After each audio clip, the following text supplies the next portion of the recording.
जे उपवर्गीकरणचा विषय आणलेला आहे, त्याची मागणी कोणी केलेली आहे? सर्वप्रथम तर कोणताही विषय, कारण आरक्षण हा विषय कितीतरी वर्षापासून आपल्या देशामध्ये चालू आहे. त्यावेळेस एस-सी आणि एस-टी यांना आरक्षण होतं. नंतर ओ-बी-सी वर्ग आला. आता विविध जाती आरक्षण मागत आहे आणि वेगवेगळ्या प्रवर्गातून आरक्षण मागत आहे आणि दिलंही पाहिजे. जिथं-जिथं ज्या समाजाला गरज आहे, त्यांच्या जर ते मुख्य प्रवाहामध्ये जर तो समाज मागे पडलेला आहे, तर नक्कीच त्याला आरक्षण दिल्याच पाहिजे.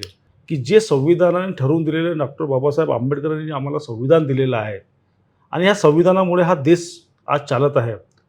कुठेतरी त्याला संविधानाला मोडून, तोडून जे आपल्या सोयीचे आहे, ते करण्याचा प्रयत्न उपवर्गीकरणाच्या माध्यमातून तर नाही आहे. हा प्रश्न सर्वात मोठा आहे. माझ्या शेड्यूल कास्टमध्ये 59 जाती येतात. त्या जातीमधून किती जाती आज मागासलेल्या आहे, किती जाती वर आलेल्या आहे, याचं सर्वेक्षण होणं गरजेचं आहे. अहवालच पब्लिक डोमेनमध्ये त्याचा अभ्यास झाला नाही, हरकती आल्या नाही, तर मग सरकारला कसं वाटत आहे की हा उपवर्ग करण्याची गरज आहे? कितीतरी समाज आमच्या शेड्यूल कास्टमध्येच असे आहे की जे शिक्षणापासून आजही वंचित आहे.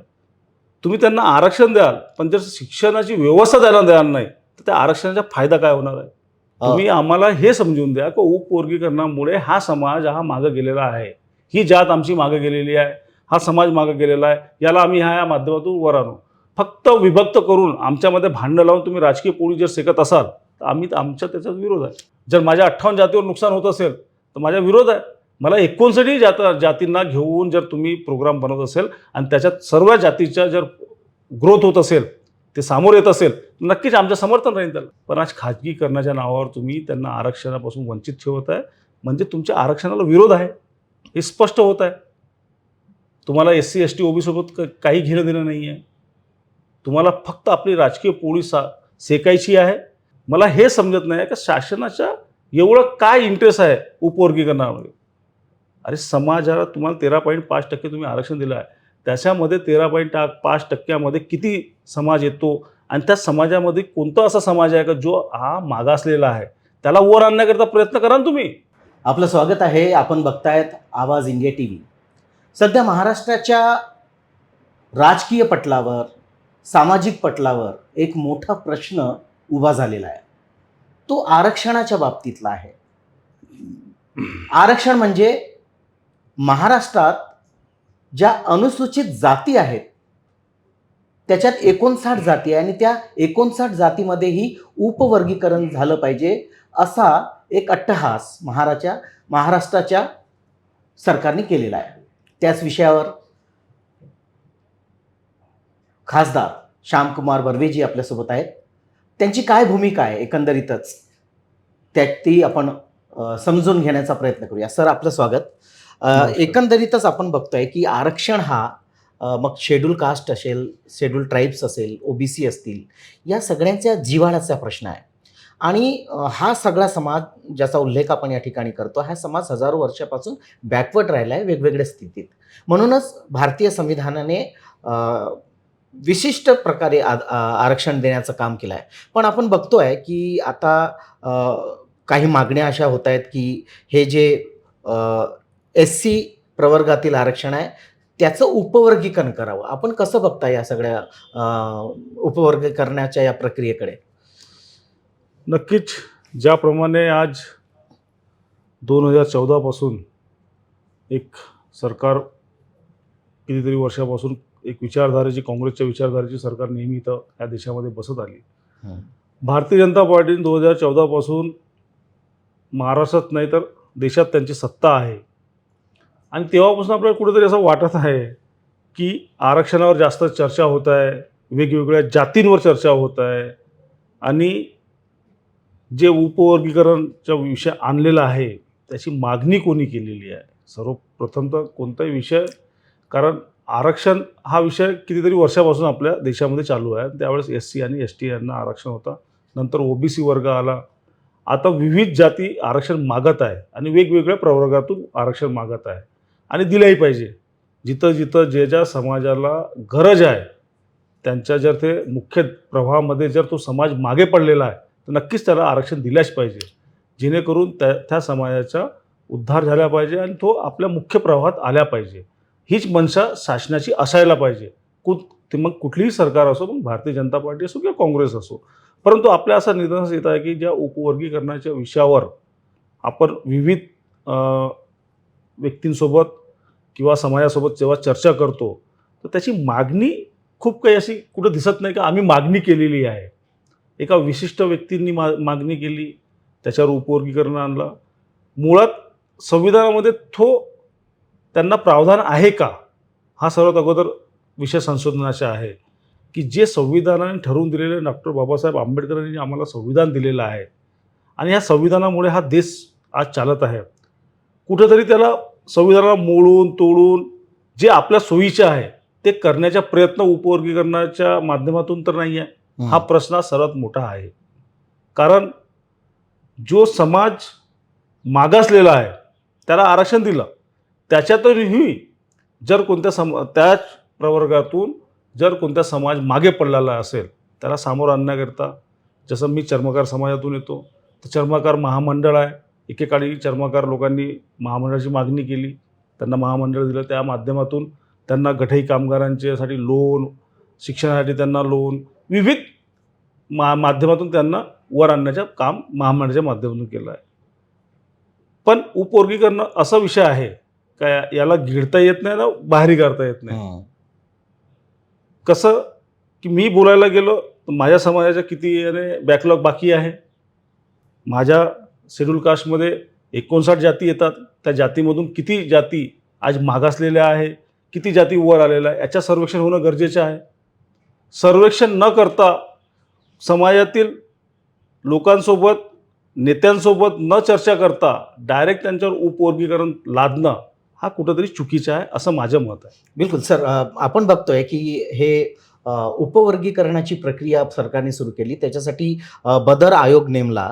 बदर आयोगाने, जसं आपण म्हणते की एक सर्वे करायला पाहिजे, बदर आयोगाने सर्वे केला किंवा नाही आपल्याला ठाऊक नाही, पण एक अहवाल सरकारकडे, जेव्हा की तो अहवाल जो आहे ते सामाजिक न्याय मंत्र्याकडे द्यायला पाहिजे होता, किंवा जी एजन्सी म्हणजे बार्टी जी आहे, doctor Babasaheb Ambedkar research and training institute Pune, त्यांच्याकडे द्यायला पाहिजे होता. पण बदर समितीने तो अहवाल सरळ मुख्यमंत्र्यांच्या हातात दिला आणि पब्लिक डोमेनमध्ये न येता त्याच्यावर हरकती मागवण्यात आला.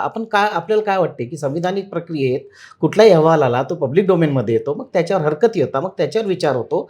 पण या प्रक्रियेत असं काही झालं नाही. सरकार घाई करते आहे का, असं वाटते का आपल्याला?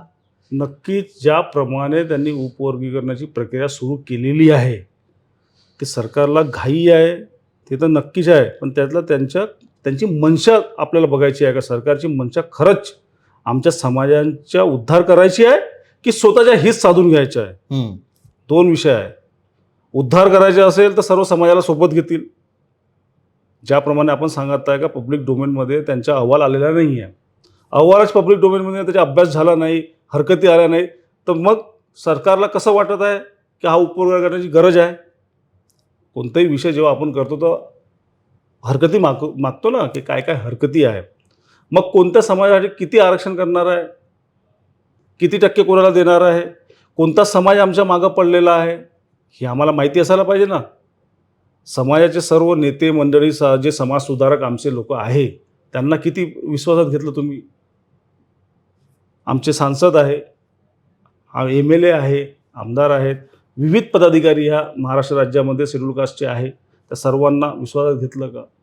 हा सर्व प्रक्रिया केल्यावर जर खरंच आहे तर त्याच्या विविध उपाययोजना करता येतात. कितीतरी समाज आमच्या शेड्यूल कास्टमध्येच असे आहे की जे शिक्षणापासून आजही वंचित आहे. तुम्ही त्यांना आरक्षण द्याल, पण जर शिक्षणाची व्यवस्था द्यायला द्याल नाही तर त्या आरक्षणाचा फायदा काय होणार आहे?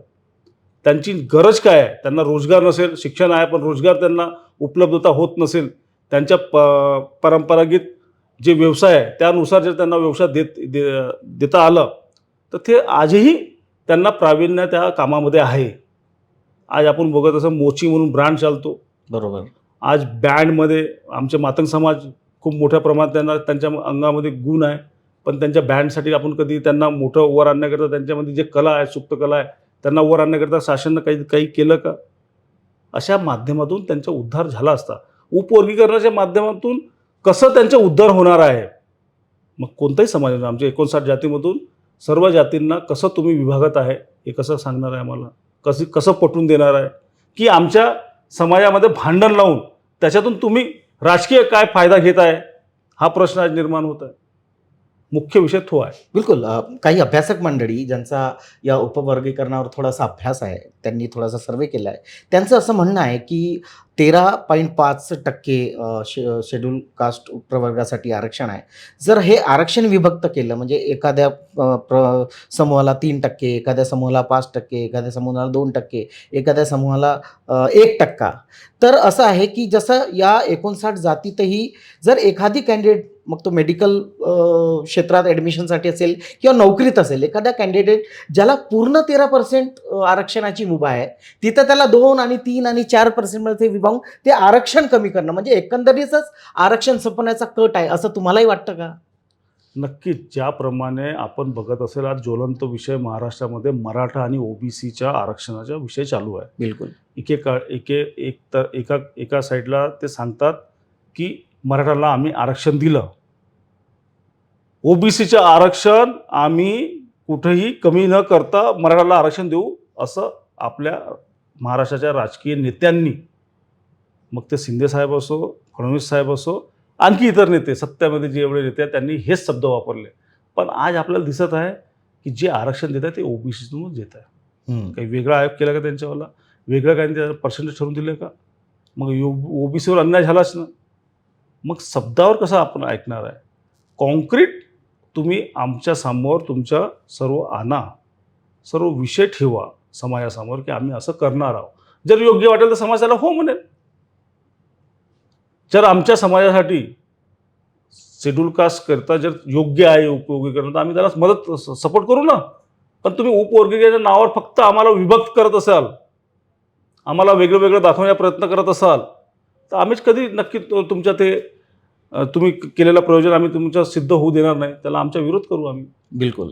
तुम्ही आम्हाला हे समजून द्या की उपवर्गीकरणामुळे हा समाज हा मागं गेलेला आहे, ही जात आमची मागं गेलेली आहे, हा समाज मागं गेलेला आहे, याला आम्ही ह्या माध्यमातून वर आणू. फक्त विभक्त करून आमच्यामध्ये भांडणं लावून तुम्ही राजकीय पोळी जर शेकत असाल तर आम्ही आमच्या त्याचा विरोध आहे. एक महत्त्वाचा मुद्दा आहे. जसं आता 59 जाती आहे आपल्या देशात, बघतो आपण जाती आहेत त्याच्या उपजाती पण आहेत. म्हणजे जसं आता महार कम्युनिटी आहे त्यांच्यातही अनेक उपजाती आहेत, चर्मकार कम्युनिटी त्याच्यात आहे, मातंग आहे. मग एखाद्या वेळेस उपवर्गीकरण झालं आणि मातंग समाज असेल किंवा महार समाज असेल किंवा चर्मकार समाज असेल, त्याच्याही उपजातींनी म्हटलं की आमच्याच समाजातील इतर जातींनी आमचं हे केलं, तर मग त्याही जातीत उपवर्गीकरण सरकार करेल का? हे शक्य नाही आहे. यांच्या फक्त माझ्या मते तरी एवढंच आहे की यांना जाती जातीमध्ये वेगवेगळापणा आणायचा आहे, आपला राजकीय हित साधून घ्यायचं आहे आणि जो आरक्षणाच्या माध्यमातून हा शेड्यूल कास्ट प्रगती करत आहे त्याला कुठंतरी यांना ब्रेक लावायचा आहे. कारण यांना भीती आहे का आमच्या शेड्यूल कास्टचा मुलगा IAS IPS बनत आहे, उच्च पदावर जात आहे, उच्च शिक्षणात जात आहे, त्याच्यामुळे यांना भीती वाटत आहे. म्हणून हे तुकडे पाडून त्यांनी त्यांच्या आरक्षण विभक्त करून त्यांनी तुकडे पाडून त्यांना कुठेतरी थांबवण्याकरता हा उपाययोजना केलेला आहे. हे एक सर्व आता मी चर्चा करतो, विविध जातीचे लोक मला भेटतात शेड्यूल कास्टमध्ये, आमचे 59 जाती सर्वच लोक माझ्याकडे येतात, भाऊ याच्यात काय आहे, याच्यामध्ये तुमचे विचार काय आहे. मग त्यांच्याकडूनच माहिती पडते आमच्या समाजाला तर ही गरज आहे. तुकडे करायची गरज कुठे आहे?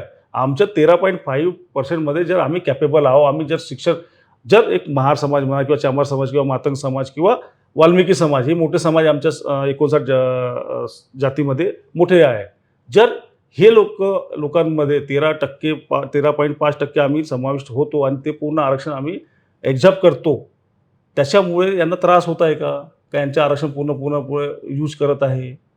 मग वर्गीकरण केल्यानंतर ते जर त्या कॅटेगरीमध्ये जर तो युवक असला नाही, शिक्षित असला नाही, तर ते सीट खाली झाल्यावर ते कसे करणार? ते वरती SC कडे करणार आहे की जनरलकडे करणार आहे? ती जनरलकडे जाईल. मग कुणाचं नुकसान झाला? ते शेड्यूल कास्टचं नुकसान झाला ना. हाच विषय आमच्या सर्वात मोठा आहे का तुम्ही करणार कसे आहे आम्हाला सांगा. आम्हाला शासनाचा विरोध नाही आहे, आमच्या जर समाजाचा फायदा होत असेल नक्कीच आमचं समर्थन आहे. पण फायदा काय आहे? जर अशा प्रकारे करत असेल तर हा नुकसान आहे. तो नुकसान मग शेड्यूल कास्टचा आहे. मग शेड्यूल कास्टमध्ये सर्वच कास्ट येतात. माझी एक कास्टला फायदा झाला म्हणून मला त्याचा गुणगान करायचे नाही आहे. जर माझ्या 58 जातीवर नुकसान होत असेल तर माझा विरोध आहे. मला 59 जातींना घेऊन जर तुम्ही प्रोग्राम बनवत असेल आणि त्याच्यात सर्व जातीच्या जर ग्रोथ होत असेल, ते सामोर येत असेल, नक्कीच आमचं समर्थन राहील त्याला. बिलकुल. आपण बघतोय आरक्षणामध्ये किंवा नोकऱ्यामध्ये, सरकारी नोकऱ्यामध्ये बॅकलॉग भरपूर आहे सर. म्हणजे जवळपास शेड्यूल कास्टच्या रिझर्व्हेशनच्या नोकऱ्यामध्ये बॅकलॉग आहे. हा एक महत्त्वाचा प्रश्न आहे, ज्याच्याकडे सरकार दुर्लक्ष करतं. दुसरा एक महत्त्वाचा प्रश्न आहे, की अनेक वर्षापासनं प्रायव्हेट सेक्टरमध्ये सुद्धा आरक्षण असलं पाहिजे. हाही मुद्दा प्रलंबित आहे. पण सरकार बॅकलॉगकडे लक्ष देत नाही, प्रायव्हेट क्षेत्रात आरक्षणाकडे लक्ष देत नाही आणि उपवर्गीकरणाकडे जास्त सरकारचा कौल आहे. याच्यामध्ये तुमचं काय म्हणणं आज आहे? तुम्ही विषय काढला म्हणून आपल्याला सांगतो, जे खाजगीकरण सुरू आहे, हं, खाजगीकरण का बरं सुरू आहे?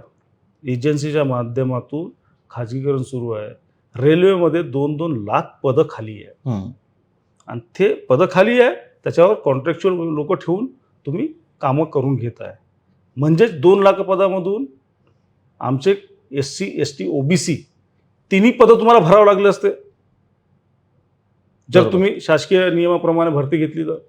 पण आज खाजगीकरणाच्या नावावर तुम्ही त्यांना आरक्षणापासून वंचित ठेवत आहे. म्हणजे तुमच्या आरक्षणाला विरोध आहे, हे स्पष्ट होत आहे. तुम्हाला SC, ST, OBC सोबत काही घेणं देणं नाही आहे.